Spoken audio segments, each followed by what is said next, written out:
Welcome to Elevate, the masterclass where we dissect the elements of exceptional achievement and lifestyle design with a focus on personal growth and real estate investing. Now, here's your host, Tyler Chesser. Elevate Nation, welcome back. This is Tyler Chesser. I'm so thankful to have you here, and I'm blessed and grateful to be sitting here with Russ Gray. Russ, how are you? Good. Happy to be here. Thanks, Tyler. Absolutely. No, it's been a lot of fun to get to know you briefly here before the show. And I know we're going to have an enlightening conversation. We're going to be serving some listeners today. So with that said, I want to welcome Elevate Nation back because it's absolutely time to take it to another level. And I have no doubt that we're going to do that today with Russ. And I want to, welcome you back because our mission of our show is to identify how the best of the best raise the bar personally and professionally to achieve greatness in real estate and beyond. And I say personally and professionally because it's all about personal growth. It's about committing to yourself. It's about committing to your own psychology, your own learning, your own curiosity, your network, your understanding. I mean, there's so much that goes into growing yourself as an individual and not really just about the tactics of real estate. So we're going to talk a lot about economics today. We're going to talk a lot about the financial system, really what's going on in terms of this, phase of the market cycle. Obviously, we're going through some very choppy waters right now as real estate investors, and we still have to grow ourselves. So we're going to talk about that today. We're going to talk about mindset, habits, routines, systems, tactics, strategies, so on and so forth from an individual like Russ, who is really elevating to a life without limits so that you, the listener and the viewer, can do so the same or even more for yourself. And so this is a masterclass for leaders and those looking to achieve uncommon results and purposeful outcomes through real estate investing and ultimately in their lives. And if you appreciate what we're doing, we would certainly be grateful if you subscribe to the show, if you gave us a rating, a review. It helps because our goal is to reach millions of people with this message because guess what? You don't have to live a life that you tolerate. You can actually live a life of fulfillment, of joy by committing to your own personal growth, by investing successfully in real estate. And with that said, I want to introduce you to Russ Gray, who is the co-host of the Real Estate Guys radio show. He's an avid student of economics with a diverse background in business, investing, mortgage, and financial services. And Russ brings a unique and practical insight to help entrepreneurial investors grow and protect their wealth and income through real estate and real asset investing. So with that said, Russ, welcome to the show. How are you? Good, Tyler. Thanks for having me. Looking forward to it. Absolutely. So tell us a little bit more about yourself behind the bio. Who is Russ Gray as a man? Well, I'm an old man, so that's a long story, but I think the short of it is, my father was an immigrant from the Philippines and his dad was a guerrilla fighter during the Japanese occupation. My dad loves liberty. He earned a scholarship to Stanford University. Not sure exactly what the chronological sequence of event was, but I came along and he ended up not finishing college and he worked his way through management and became an entrepreneur in Silicon Valley. Took a company public in 1987. And, my story was I kind of went to work in high tech at the lowest level of the food chain. I was a material handler at Hewlett Packard. That's about as low on the corporate ladder as you can be, and quickly grew to hate it. I just saw no path. And my uncle, my dad's younger brother, who was an outside sales guy in Southern California, and I was growing up in Santa Clara Valley, which was a sleepy little orchard town pre-Silicon Valley. And so I got down in the glitz and glamour of Southern California, learned outside sales in the streets with my uncle's mentorship, and really learned the value of mentorship going through that experience. I realized the power of entrepreneurism and the ability to be judged by what you produce and not just by some objective or subjective assessment based on your IQ or your degree or what brand college you went to. None of that mattered, in outside sales. So I loved that. Bought my first piece of real estate when I was 19, started my first business, sold them both, and discovered the wonderful world of equity. I made more money on the property and the business on equity than I had made, both my wife and I working together full time for the entire tenure of our ownerships. So I thought, well, I can make more money on equity than I can on trading time for dollars. So that began part of the process. Kind of fast forward in 87, I went into financial services. 86, started an insurance brokerage and was selling securities, mutual funds, mostly annuities. And the crash of 1987 came. And my dad went from being a multimillionaire to getting wiped out. And I thought, how in the world could somebody who is so smart, so well advised, theoretically anyway, because he had all these financial planners around him, be completely devastated? But that was because he was playing in a rigged game, and I came to hate Wall Street and that whole system. And so when that happened, I quit the financial services business. I went back into corporate sales and incubated for about 10 years, started to make a lot of money. One year I woke up and I was paying more money in income tax, and I had dreamed of what my dream income would be. Man, if I could ever make this much money gross, I would be so happy. I was paying that much money in income tax, and I thought, wow, this can't be right. I got to figure out how to take that down. And as I started studying the tax code and the tax system, came across a book called The Creature from Jekyll Island, written by G. Edward Griffin. And that book really changed my life, because I began to understand that our financial system was a system of enslavement, of bondage. And even though you can become financially free, you can't break free from the system. And at some point, the system could swallow you up. Of course, little did I know that we were in the middle of a dot-com bubble. 5 years later, that dot-com bubble blew up. I dodged that a little bit. I had started doing some stock trading. I didn't like Wall Street, but I thought, hey, if I can master the art of getting in and out of positions, I'm not really participating. But I came to realize that wasn't really investing. That was just a job, like flipping houses. That's not real estate investing. That's having a job. Nothing wrong with it. Real estate is a great trading tool, but it's just not the same as developing streams of passive income, whether you're investing in debt or equity. So anyway, so all that happened. And the short of it is, I went into the mortgage business in 2000, decided to look for ways to market it, wanted to lead with education, heard a radio show called the Real Estate Guys Radio Show, broadcasting in Silicon Valley in 2001, went to a seminar, met the host, Robert Helms, realized that there were some things lacking in his business model that I could help him with. And he certainly had a lot of things that I could definitely benefit from. And we started working together cooperatively. 2004, I became the co-host of the show.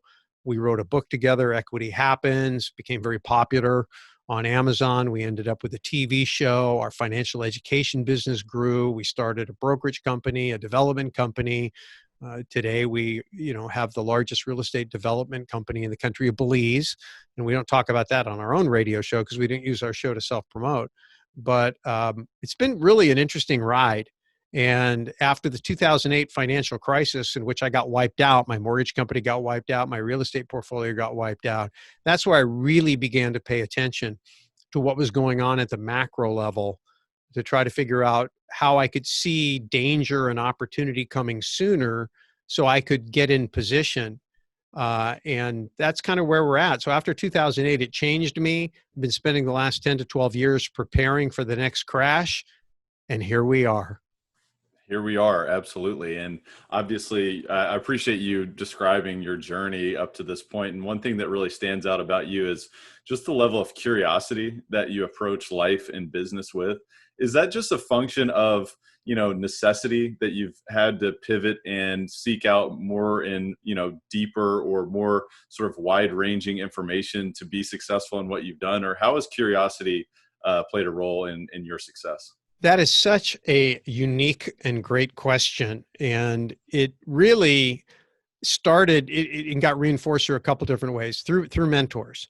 So when I first got started in outside sales, I was just getting destroyed. I didn't realize that sales was a skill.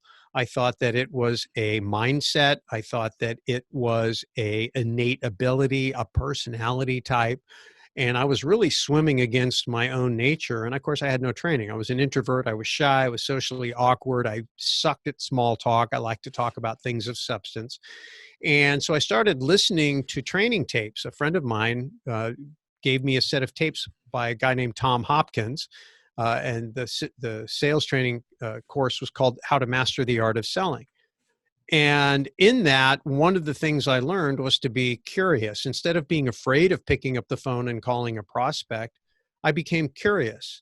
I wonder what's going to happen. And instead of judging myself for my failure, I became curious about how I could take the feedback I was getting, which was I was losing and suffering pain, and how could I use that feedback and improve? And Tom Hopkins taught me to never see failure as failure, but just as an opportunity to get feedback, improve my technique and performance. And it was the criticism a coach would give you. No, don't do it like that. Do it like this. This works better than nothing wrong with me, innately, because I didn't know.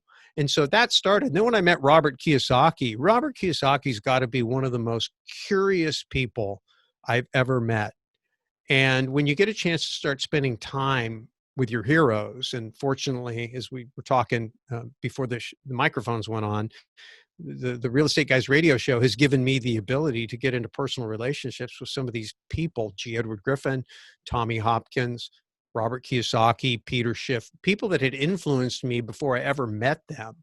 Then I got to know them. And when you spend time with people, you really kind of learn how they think.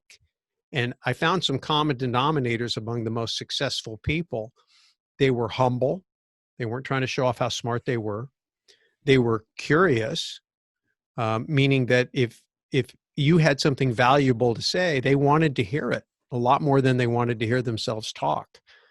And when I started adopting that, because how you think and what you believe affects what you do. And if you want to change your results, you have to change your actions, but you can't change your actions by themselves, not permanently. A lot of people change their actions to lose weight, and then they go back to their old actions because they didn't change how they think. They didn't change how they think about food, how they react to stress, how they think about exercise and activity. They didn't change any of that. And so once the short-term will and accountability of the weight loss program goes away and you achieve your goal, you go back to being who you were. So if you want to affect permanent change, you got to change what you think and believe. And Jim Rohn says you become the sum total of the 5 people you hang around with, spend the most time with. And so curiosity came from hanging around successful people and realizing they were all almost to a man or woman curious people. So I said, well, okay, I'm going to become a curious person also. And that just served me well. Are you someone who's seriously looking to elevate your life, your business, your real estate portfolio, your cash flow, your deal opportunities, your access to opportunities, your network this year? Well, if that's you, then I invite you to visit coachwithtyler.com, because I'm currently opening up a few coaching spots for people like you who want to close the gap from where you are to where you want to be, and really expand that beyond your wildest dreams and explode your business, explode your deal opportunities, explode your vision for what you're looking to create. If that's you, I invite you to visit coachwithtyler.com. I really have to tell you that this is not for everyone. This is only for those who are decisive. They're committed. They're willing to do whatever it takes. They're willing to invest time, energy, and resources into themselves to get to where they want to be and to live a life without limits, to elevate to a life without limits, which is really what we're all about on this show. If that is you, again, I invite you to visit coachwithtyler.com. Again, that's coachwithtyler.com. Absolutely. And speaking of curiosity, I mean, my curiosity is peaking at this point to know what is going on in that beautiful mind of yours in terms of what do you think is happening right now in terms of this environment. The economic landscape obviously has been vastly impacted by the coronavirus, by the pandemic, and, some shifts that are occurring perhaps in the financial system, shifts that are happening across, many markets and, so on and so forth. So I'd love to know, where we are today and where this is going. I mean, what's your take? Well, shift happens and the shift just hit the fan. What we've got is you have a health crisis, which, some people think it's, legit, and the reaction has been 100% justified. Some people think we haven't done enough. Some people think it's been completely overblown. One of the things that I've had to learn is it doesn't really matter what I think. It doesn't change what's happening. And as an investor and as a businessman over the years, I've had to learn to set aside my proclivities and my prejudices and my own preferences and just accept things for what they are. Jim Collins in his book talks about, Good to Great, talks about you got to confront the brutal facts. So we have a health crisis. So that health crisis resulted in an economic crisis in the form of a lockdown, the cessation of economic activity. It's like a giant economic heart attack. So if you can imagine currency, money, flowing through the body, the organism, the organization of society, and the heart stops beating, the blood stops flowing, and now individual cells, people like you and me, and organizations, organs, big and small, are now going without nutrition, going without oxygen. They're not being fed. So we have this giant economic heart attack. The Fed's answer is to give you a transfusion, to put more blood in your system. So now we're kind of bloating a system that's still not moving. So it's not a liquidity problem we're having. It is a velocity. It's a flow of money problem. And so they're trying to stimulate that, obviously, through fiscal policy. That's why the Fed came out and said, hey, we need to spend money. So health crisis to economic crisis, which has resulted in the cessation of revenue to corporations and individuals and governments. And because our entire system is based on the flow of revenue into credit markets, making debt payments, and that asset prices are all a reflection of those credit markets and the size of those credit markets. And the only way the economy can grow is if debt grows. That's the fundamental flaw of the way the system is constructed. We got that in 1913. We went from being a capital-based system to becoming a credit-based system. That's why those little green pieces of paper Americans carry around in their pockets, it's not money. I mean, it tells you right on its face, it's a note. A note is a promise to pay.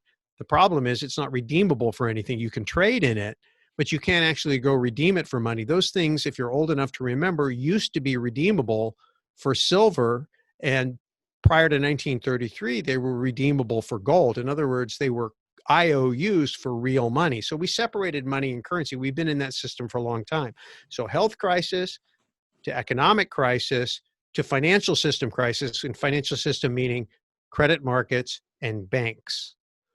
Of course, the ultimate bank, the Federal Reserve, they're not stupid. They can see what's happening. They're like, oh my gosh, all this debt is going to go bad. The banking system is going to implode. Credit markets are going to blow up. This is exactly what happened in 2008, except on a much, much smaller scale. 2008, we had a little slice of the mortgage borrower community called the subprime borrowers, and a small percentage of the subprime borrowers defaulting because they were in those 228 loans and they were using them without income verification or true qualification to speculate on real estate because it was going up, up, up. And the attitude, I was in the mortgage business at the time, I know. The attitude was, hey, I'll use the 228 to get a loan I really can't afford, but the price of the house is going to go up so much in 2 years, either I will be able to refinance it and get another 228, or maybe my credit and income will improve and I'll be able to get like a 30-year fix, and that'll be a good move, or I'll just sell it, take the profit, which all works if there's equity there. But when there wasn't equity there, that didn't work. And when that didn't work, those people couldn't take the bump up from the 2-year teaser rate to the new rate, and they defaulted. When those defaults started to factor into the mortgage-backed securities, because the way the mortgage community works is they'd go originate a bunch of loans, and then out of their warehouse line of credit, which is like a giant HELOC for mortgage bankers.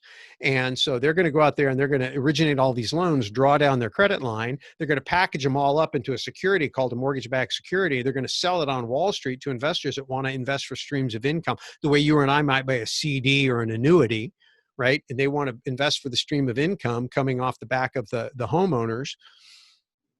When a certain level of defaults went in, the value of those bonds dropped, which would be bad for the people who'd invested in them, because now the value of their investment goes down. It's like if you buy an apartment building as a real estate investor and your rents go down, the value of your investment goes down. And the difference is that if you have a loan on that investment in real estate, you don't have a problem until you can't make the loan payments. You don't have a margin call. But in the paper asset realm, you have things called margin calls. That's what wiped my father out. That's why I'm familiar with him. In 1987, he had margined his stock. And then when the 1987 stock market crash happened, he got a margin call he couldn't meet. They sold his stock, was founder stock. He had a huge capital gain, huge tax bill. And he went from being a multimillionaire to being dead broke in a matter of 90 days.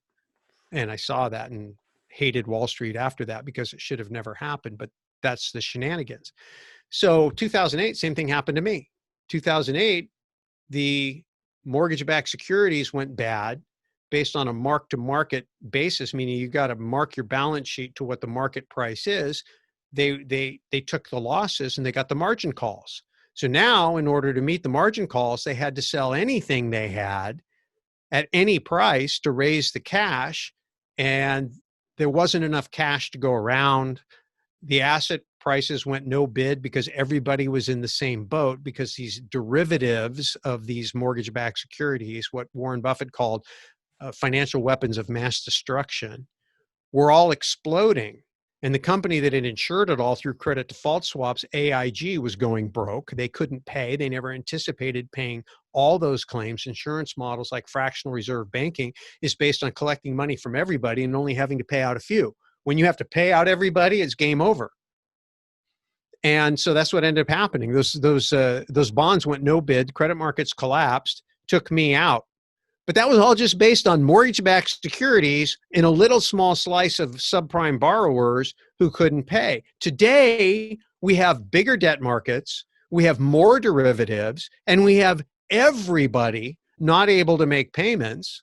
Just look at all the debt just in the shale oil industry, just that debt. Or look at Hertz, just went bankrupt. And what did they have, like $19 billion in debt or something? All the companies that borrowed to do share buybacks during the free money era, right? So we just have so much debt. So that's how an economic crisis mutates into a financial crisis. And when you realize that through these margin calls, that assets have to start to get sold in order to raise cash, you have a temporary bid on the dollar.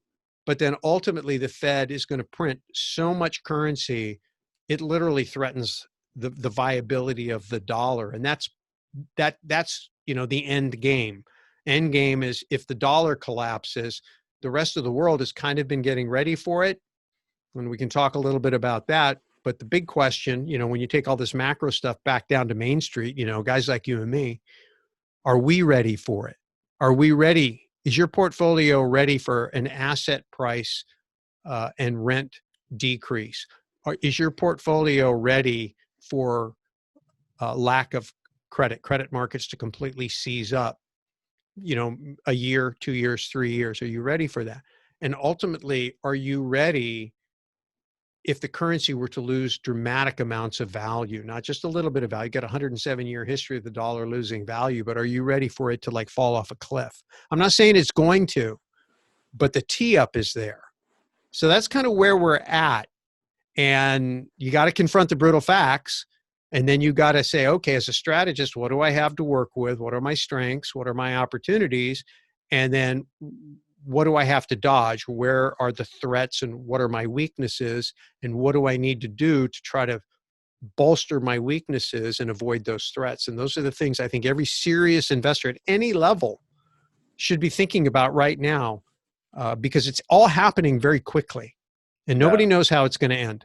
Absolutely. And let's go through a SWOT analysis on this right now, because as you have mentioned previously, we're all in this together and we all succeed if each of us succeeds. And so what is it that we can do to face this challenge and be aware and confront the brutal facts, as you've mentioned a few times, to say, all right, well, what are our strengths right now? What are our weaknesses? What are our opportunities and threats facing this unprecedented sort of circumstance? And also, what is the fallout, of this? How does this differ in terms of previous fallouts? How does it compare to perhaps even the Great Depression? So let's go through a few of those things right now. If you're open to it, let's go through a SWOT analysis. Yeah, well, I mean, you have to do that as an individual. I think just kind of looking at what everybody in general has access to, one of our great strengths is access to information and ideas. The fact that we're doing this, that voices like yours, like mine, like some of the people that we're featuring on our crisis investing webinar, you got to understand, when people out there are watching mainstream financial news, they are listening to people that are funded by and beholden to interests like Wall Street and the banks and the politicians. And so they're not talking to you. They don't understand you. When they talk about real estate, they're talking about homes you live in, or they're talking about REITs and collections of, commercial real estate. When they think about investing, they don't think about purchasing streams of income. It's all speculation on buy low, sell high. They don't even understand cash flow investing. So if you're watching mainstream financial news for your views and perspectives and information, you're being fed maybe not a line of bull, but certainly a limited diet of truth that's designed to spin things in favor of paper assets. If you're a real asset investor, those voices aren't heard. So one of the great strengths that we have right now is the First Amendment and technology, and those two working together where people can get out and share. So rather than watch, 18 million reruns of whatever on Netflix, catch up on every episode of The Walking Dead that you didn't see back in whenever it was out and you've always heard it was good. Instead of doing that, listen to shows like this, watch YouTube videos where people are discussing, sign up for our crisis investing webinar. It's totally free. Crisis at realestateguysradio.com gets you on the list. And we're talking to these people. So take advantage of that. That's number one. Number two is you got to look on your balance sheet and you got to see what you have to work with. And if you have, what I call idle equity, the market is going to take it. So either you're going to take it or the market is going to take it. Right? If you've got, say $1 million of real estate debt and $500,000 of real estate equity, you could wake up in 90 days with $1 million of real estate debt and zero or negative equity. That happened to me. It can happen very quickly because equity in real estate in markets that are financed are largely air.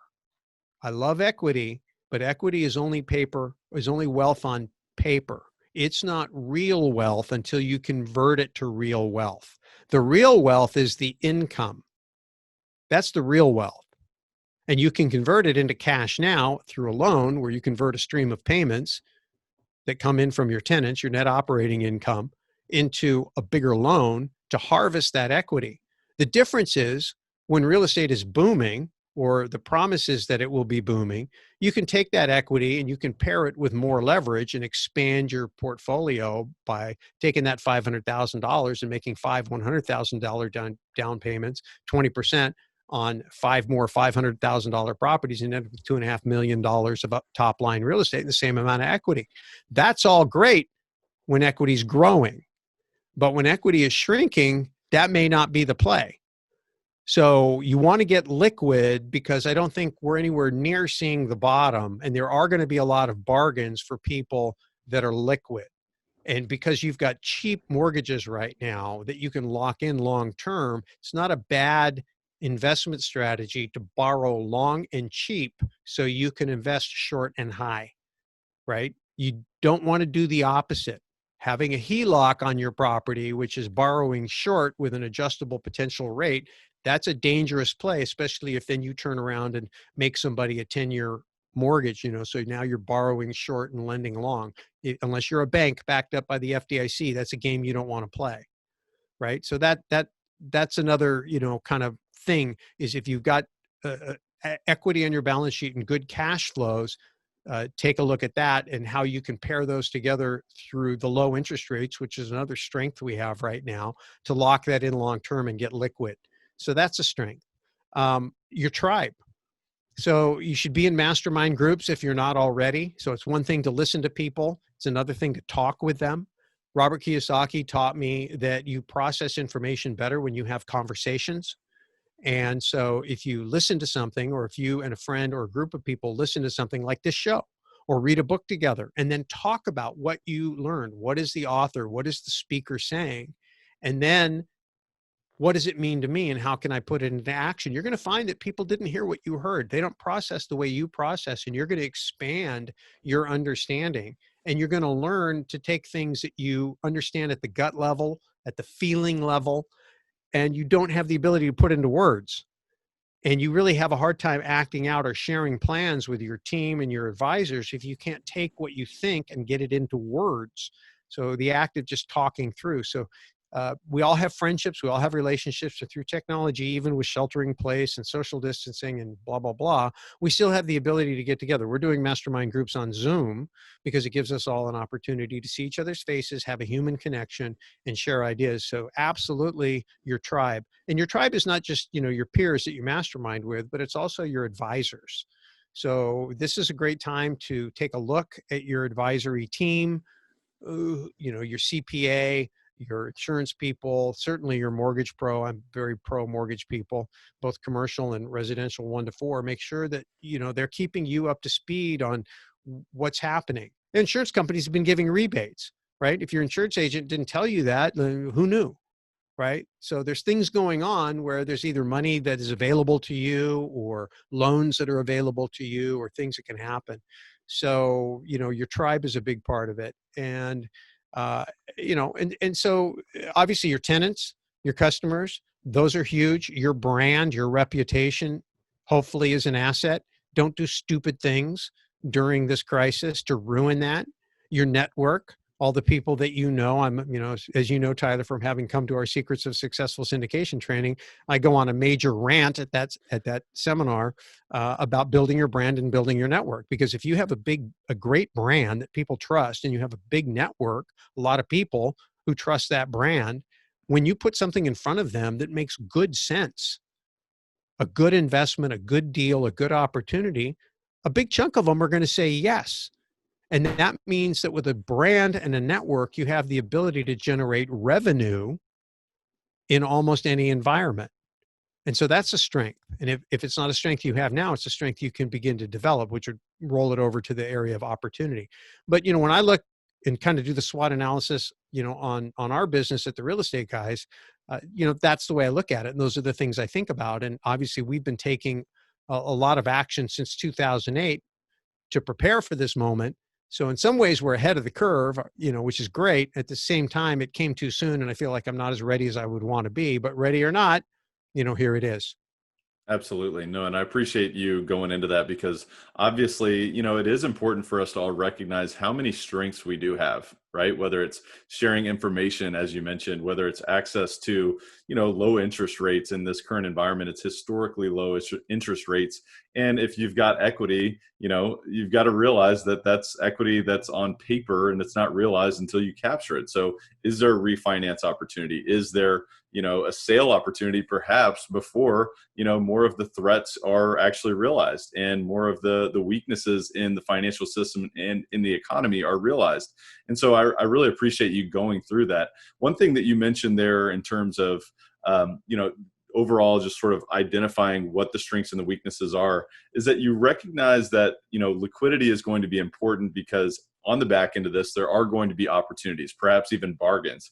Talk to me. What do you think are, going to be some of those shining objects that, real estate investors can sort of prepare for? What sort of opportunities are you seeing in your own crystal ball there, Russ? Well, I think that the basics of real estate investing never change. Real estate, especially residential real estate, is a basic and essential human need. And so there's always going to be demand as long as there are people. And last time I looked, whatever it is that people do that make more people, they're still doing it, and more people are coming. So that's just the nature of the beast. Now, that's on the macro scale. Of course, any specific geography could have an influx or an outflow of population. And real estate 101 is you got to pay attention to the migration in and out and population growth. And you have to, compare that to the availability of supply and the ability of the supply to expand. And that happens through a variety of different circumstances. You look at landlocked areas like Manhattan Island or San Francisco Bay Area, where there's an ocean, a bay, mountain ranges with greenbelt legislation. I know that market very, very well. You compare that with booming economies in the financial and tech sectors, New York and San Francisco. You have a recipe for rapid equity, but of course those markets would never cash flow. So you have to speculate on those things continuing to happen. So, real estate 101, the safest place to play is in affordable markets, in affordable product niches that are positioned in such a way that they're going to be the winners of an influx of people and businesses looking for a way to survive as they're clawing to a quality of life that's more affordable. Somebody might give up a beach in order to still be able to have a home and good shopping and transportation and health infrastructure. So you see, for example, a market like Phoenix that has been a winner versus Southern California that's been a bit of a loser because of some things happening in the state of California that make Californians willing to leave that California beach lifestyle that so many of them love and take on a desert lifestyle, because a lot of the things they love are still available to them in Phoenix, and they only have to give up a couple of things, and it's a trade-off. So there's going to be some of that going on.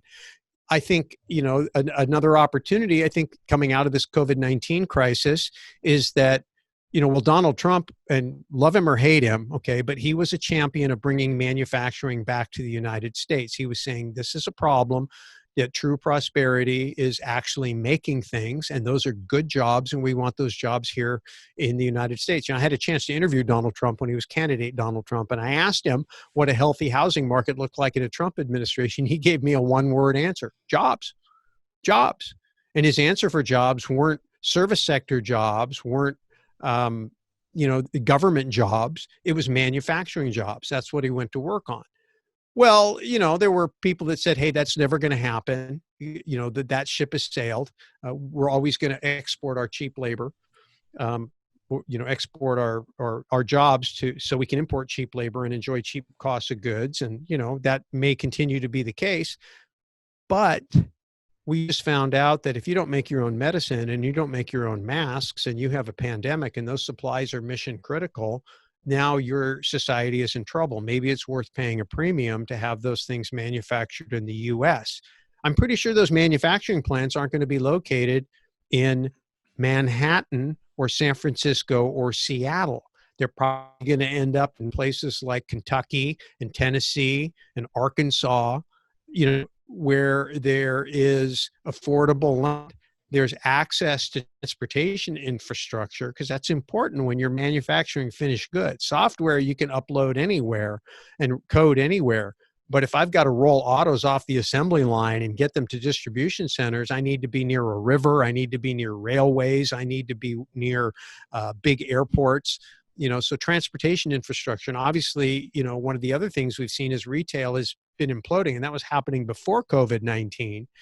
Is that as people have been stuck at home and aren't allowed to go to stores, the proliferation of online ordering and internet commerce has grown, which means distribution centers, places like Memphis, Atlanta, even Dallas, Texas, who have great transportation infrastructure and are geographically, strategically located, could all be winners. So I think that, investors going forward are going to have to realize there's some things that have changed.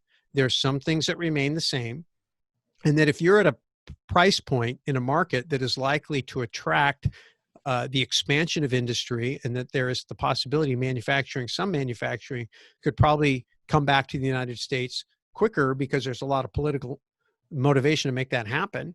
And you realize that people who are living in expensive areas have just discovered, and their employers have just discovered, it is actually possible to work remotely. And I don't need to pay $6,000 a month to live in a 200 square foot, place where I'm breathing everybody else's air 24/7 because we're on top of each other. I can move to the country. I can move to suburbia. I can move out of state. I can move out of the country. So who's going to be the winner there? Well, if I had a choice between living in, say, Central Florida or Manhattan, and the only reason I was in Manhattan is so I can do my work as an, credit analyst or whatever, and I can do the same job from Central Florida and enjoy the sunshine and pay 1/5 and pay no state income tax, and my employer realizes they can pay me 20% less and I can have a better standard of living, I'm probably going to do that. And so are they. And so I think some of that's going to be happening. Obviously, these trends are going to take time to develop, and we have to watch them. I would say these are more of investment hypotheses than they are strategies. But in terms of things I'm paying attention to, yeah. And marketplaces that have a limited supply of affordable housing, as people get crushed who are above you, they're going to be coming down. And that's going to put, kind of a demand pillar underneath that middle market. And then, I've been saying for a long time, I definitely would not want to be priced at top of market, at the highest market, in the highest product class. I want to be in the middle of everything so that there's always people above me who can come down in hard times. And in good times, there's always people below me who can come up. As everybody starts to get pushed down, the people at the very bottom are going to get pushed into the street. Now, you could see some gentrification, right? Because you're going to see people as they're moving from being in the middle to moving to the low. Those C and D areas might start to come up a little bit as the caliber of people who move in there that were used to living a certain way comes. So I think there could be some opportunities there. But again, real estate is not macro. It is very local, right down to the neighborhood. And so this is where you really have to depend upon your relationships with your team, your property manager, and people who really can see the trend. Because the macro, the stuff that you read on the news, the data, that's all looking in the rear view mirror. To see the future, you need to have your thumb on the pulse of what's happening right now. So you get data point in the past, data point in the now, based on anecdotal stuff from your boots on the ground, and any stats you can get. How many applications came in? How much income do they make? What's their credit scores? What's that profile trending like? And then that'll help you extrapolate it maybe into what the future looks like. So it's an intellectual game to be a strategic real estate investor, but I think right now you do need to be strategic because you don't have the benefit of a lot of wind at your back right now. So, and you want to be careful. You want to make sure that anything you have in your portfolio that is marginal, you're either cleaning up or getting out, and just so that you can really circle the wagons around the stuff that's quality markets, quality teams, quality niches, quality tenants that you really want to make sure that you're in a position of strength to hold on to.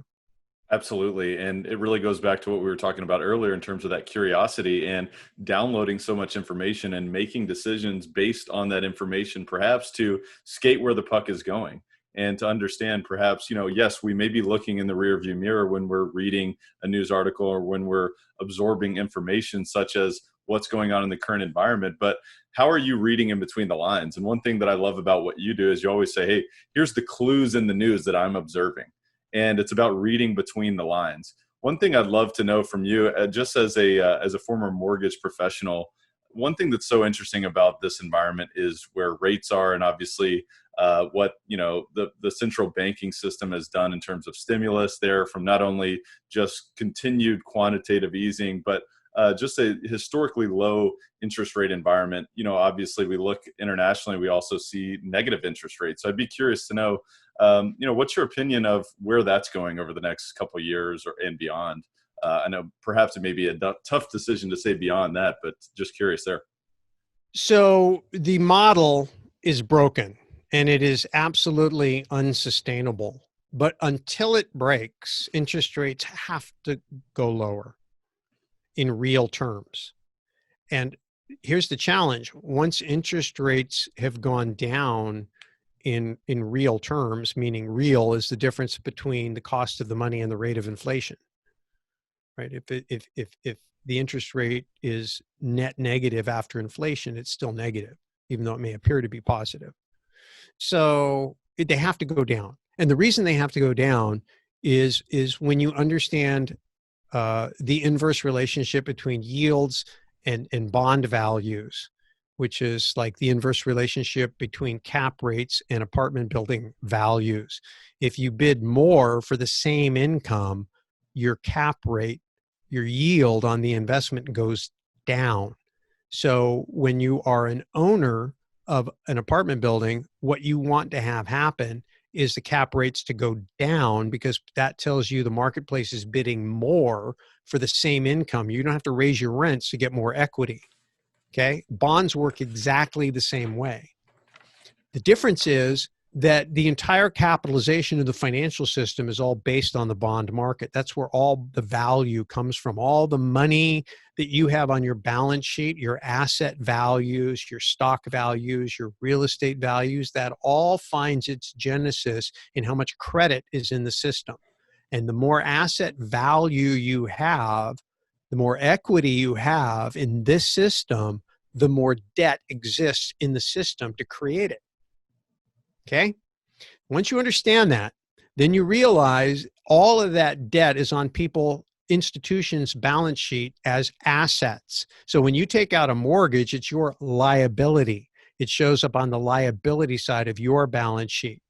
But on the mortgage holder's balance sheet, it shows up as an asset. Your debt is their asset. And so the lender has what's called counterparty risk. And if you fail to perform, you fail to make your payments, their debt becomes worthless. Fortunately, they collateralize that debt. So either they're going to get the payments or they're going to get the property because it's secured debt. But a lot of bonds out there are unsecured, which means you either get the payments or you get nothing. And again, going back to where we're at with how much debt is going bad, right? But let's just say that wasn't the case. Let's just say that the payments continue to get made and we didn't have an economic crisis. So instead of this happening in a matter of weeks or months, it might drag out over the course of decades. But in either case, the problem is the same. And that is that when you have a balance sheet full of debt that you've hypothecated, meaning you've borrowed against it, then interest rates, when they go up, cause the collateral that you've pledged to go down. And when your collateral goes down against, when you've pledged it as collateral, when the collateral you've pledged goes down in value, in the paper asset world, you get what's called a margin call. We talked about that.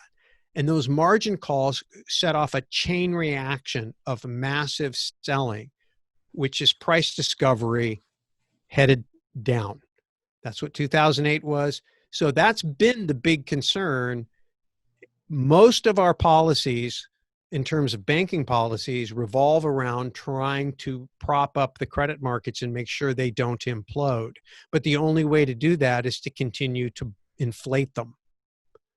And the only way to continue to debt service that inflated amount of debt is to keep lowering interest rates. So imagine if you had $200 a month that you could afford to pay on your credit card out of your income, right? You do whatever your job is, you have X amount of income.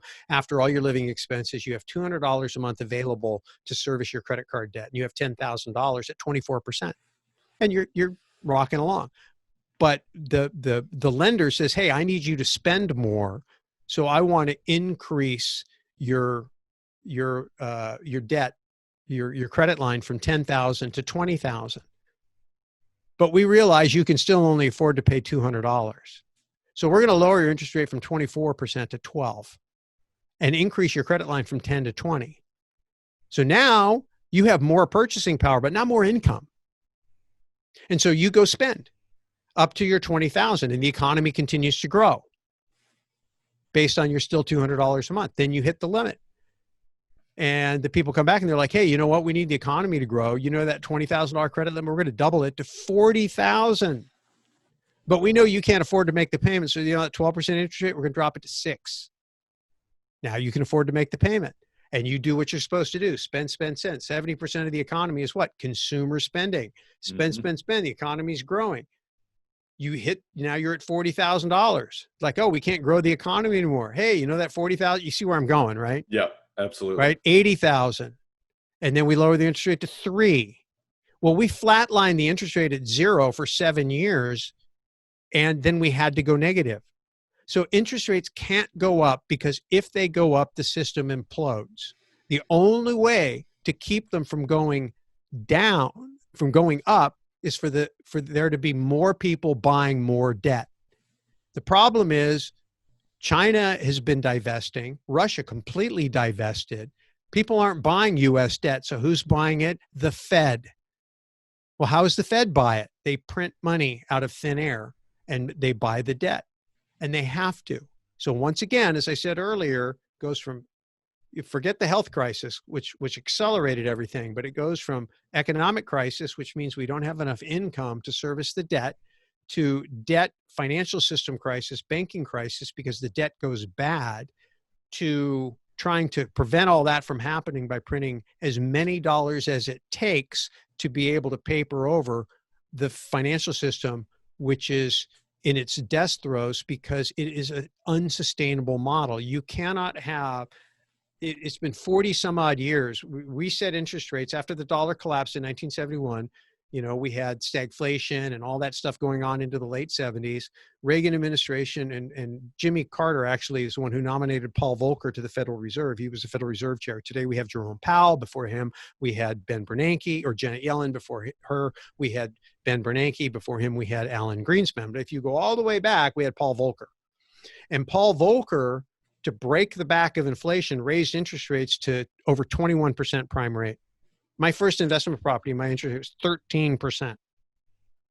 Okay.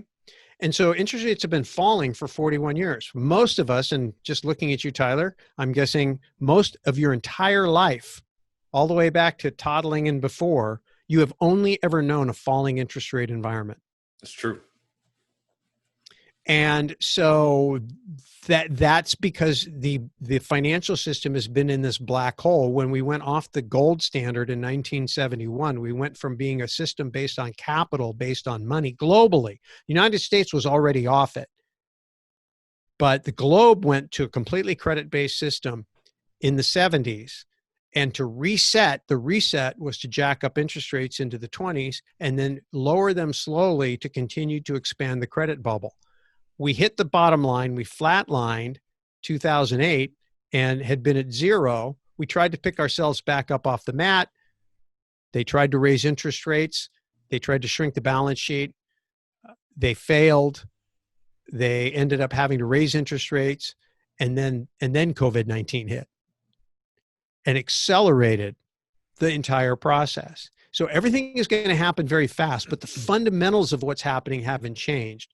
And interest rates are going to have to be suppressed until the Fed loses complete control. And then they're going to have to go up. Now, what the monetary system will look like at that point in time, or what even will be money, I don't know. But I think that's the way it's going to roll out. And obviously, through all these interviews we're doing with folks, they're all weighing in. And I'm posing these questions to them to find out what they think. And we're kind of having those mastermind discussions. But those are the things I'm watching for. Right now, interest rates are in a black hole. They have to go down. Doesn't mean mortgage rates will go down, but just global interest rates, bond rates will have to go down. But I think at some point, the system will break and interest rates are going to have to go up. And I think that, we just are going to have to wait and see how that evolves and when it actually happens. Absolutely. And it almost seems to a certain degree that we've reached a point of no return, and, it will only continue until there's a tipping point, right? What's the next tipping point? So it goes back to just observing and following your own curiosity and reading in between the lines. How does this impact you? How does this impact your real estate investing? How does this impact your family, your business? And so just being aware, not having your head in the sand, I think is so important. And Russ, I could continue this conversation for hours and hours and hours, but with respect to time, we'll transition into our rapid fire section, which we call the Rare Air Questionnaire. And obviously, you're an uncommon individual and someone who is continuing to push the limits and raise the bar in your own life and your own business and the information that you're sharing. And so I'd love to ask you just a few questions here, specifically as such a curious individual, as someone who's so engaged intellectually. This one I'm really excited to ask you. What are, a few of the most impactful books that you've read along your journey? Wow. I have a giant library. I mentioned The Creature from Jekyll Island. And so I think that that's a must read for anybody, especially right now. In fact, for me, it's a must reread.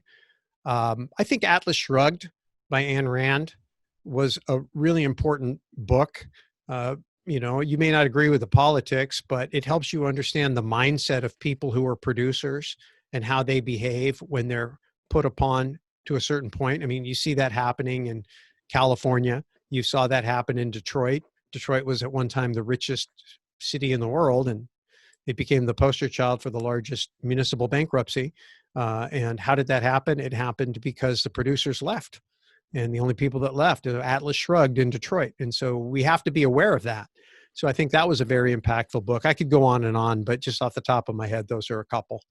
Yeah, no, I see the beautiful bookshelf there. So I knew it was going to be a tough question for you. And someone This is who's my so studio bookshelf. You should see my real bookshelf. I think I've seen your real bookshelf, and it's beautiful. So thank you for stretching there and answering that question for me. If you had to say, outside of what we've talked about today, and really what we talked about earlier in terms of building your tribe and sharing information and learning and growing, masterminding with others, surrounding yourself with great people, great advisors, what would you say are some of the other, maybe another big way that you elevate your life on a daily basis would be?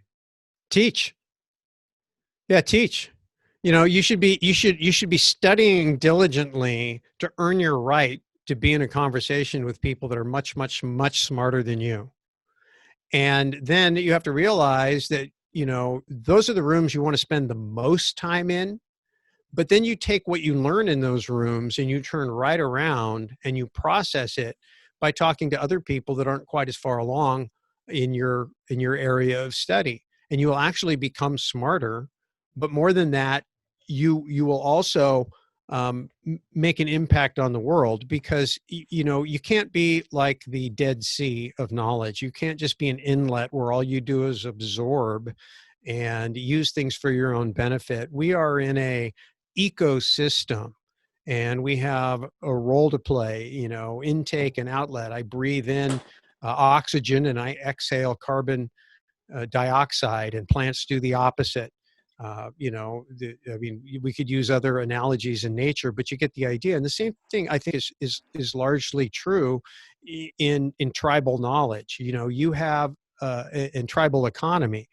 Right now, we're trying to flatten the economic curve by putting a lot of financial education out there as fast as we can, for free, because every single person who is insulated from the negative impacts of what may be coming, who doesn't end up becoming a burden on the financial system, but can become a source of strength, becomes a source of strength for society. I mean, ultimately, a society is a collection of healthy individuals.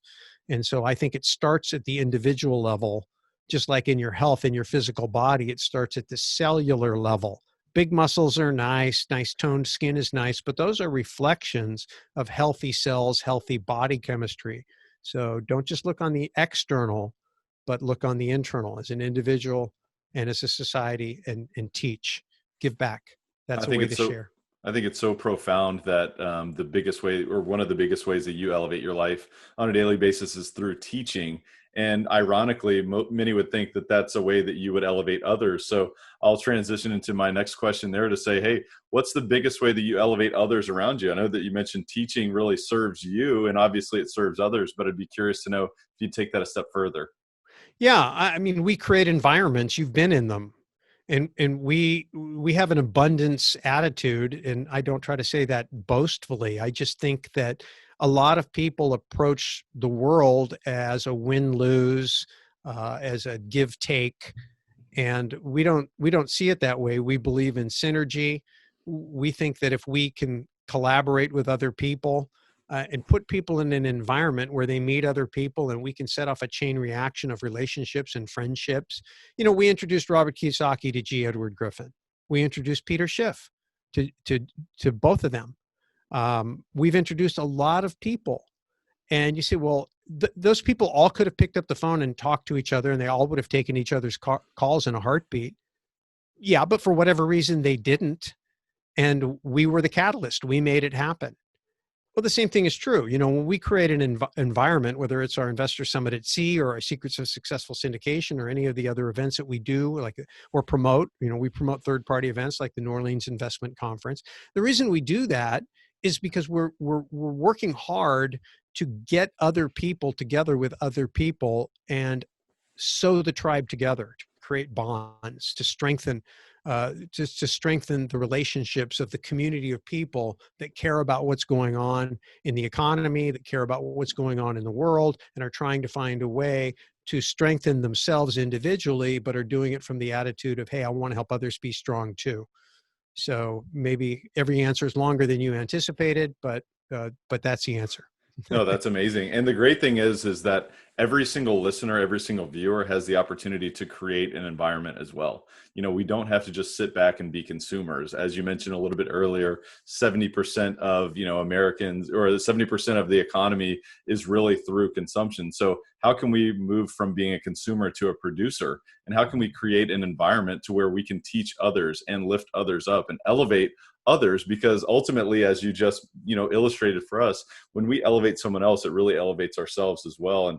And what a great way to live our life and run our business and leave a legacy. So with that said, Russ, any final thoughts or parting words of wisdom that you'd share with Elevate Nation today? Well, our motto, the Real Estate Guys radio show, is education for effective action. So take the things that you've learned. And I think my focal point right now, and has always been, work diligently to control the things that you can control, which are few, so that you can be in better position to respond with resilience to the many things you cannot control. And so think about the things in your life that you have control over, and don't waste another minute of your life complaining or worrying about things you can't control. Put all of your energy into focusing on the things you can control: your health, how you use your time, your relationships, what you put into your mind, and then take the education you get when you get a good idea and go experiment with it. Put it into practice, with a limited amount of risk that you can accept, and learn by doing. Don't just learn by listening. Don't learn by studying. I mean, start there, but learn by doing, because that's where the best lessons are, out in the real world. Absolutely. Take action, take effective action, on what you learn, because that's really how you're going to get the appropriate feedback through trying and through doing and getting your feet muddy, getting your hands dirty, rolling up those sleeves. So I really, really appreciate that. Russ, this has been an absolute blast. I really appreciate you taking time. I know the listeners can find you through the Real Estate Guys radio and everywhere that podcasts are found, but how else can the listeners stay engaged and follow you along your journey? Well, I think maybe the easiest way is just to read the newsletter every week. It's a newsletter at realestateguysradio.com. And if you like it, of course, you can listen to the podcast, realestateguysradio.com, and share it. Get together with people, talk about what you've heard, what you've learned. You may not always agree. That's okay. Just think about it. And then become part of the process, become part of the cure, become part of flattening the curve. Get out there and educate other people. So and maybe we'll see each other. Come to a live event. That's the best way to actually interact with me, as Tyler knows. Once you have me, you have me. Otherwise, I'm pretty hard to reach. But once you got me, you got me. So I'd love to see some folks once we come out of our hunkering down and get out in the real world and start mingling again. But come out to one of our live events. You can find out when those are by being on the list or visiting realestateguysradio.com and just clicking on the tab that says events. Yeah, and you absolutely want to go there, because not only, is Russ and his team putting out great content, but it's actionable content. And I mean, he's talking about the newsletter. I mean, I just read your newsletter this morning, and it's amazing. I mean, it's so well thought out, and it's distilling the clues in the news, or what's going on. Where do we need to skate? Where's the puck going? I mean, there's so much information that is, that you can act on. It's not about just consuming, it's about action. And so I just really appreciate that. And I highly encourage Elevate Nation to not only re-listen to this show, but re-listen to the show and take notes. What are your top 3 distinctions? What are your takeaways? What are your action items? And how can you teach this to someone else? Because as Russ just mentioned, one of the biggest ways that he elevates his own life is by teaching. And we both know that the teacher is really who learns the most. Not only can you share and maybe enlighten someone else, but you know what? You can actually elevate your own results just through sharing that information and anchoring in your own understanding. I know, whenever I have a conversation like this with you, Russ, I learn more because I'm able to, straighten out my thinking. And I know I would imagine that you probably learned something yourself today just through talking, just through sharing your wisdom. So I just encourage Elevate Nation to share this with a friend. And, you can send it in a text message, hey, I'd love to talk to you about this. I'd love to talk to you about my top 3 distinctions. And beyond that, you've got to take massive action and pick yourself up when you fail, because look, it's going to happen. Failure is inevitable. But guess what? You know what? If it was easy, everyone would do it. And so It's not only inevitable, it's necessary. absolutely. I love that. I love that. Thank you for adding that. I really appreciate that. It is absolutely necessary. And it's a clue that you're on the right path, right? Because when you fail, you're getting closer to your end goal. So with that said, Russ, I want to thank you again so much for being on the show. Well, thanks for having me, Tyler. Really appreciate it. Absolutely. And Elevate Nation, we will see you next time. Thanks for tuning in. This episode of Elevate is brought to you by CF Capital, a real estate investment firm formed by myself and my partner, Brian Flaherty, where we invest in multifamily real estate communities across the Southeast United States. If you'd like to learn more about our approach, our mission, our acquisition criteria, and how you can learn more about future opportunities, visit cfcapllc.com. Again, that's cfcapllc.com.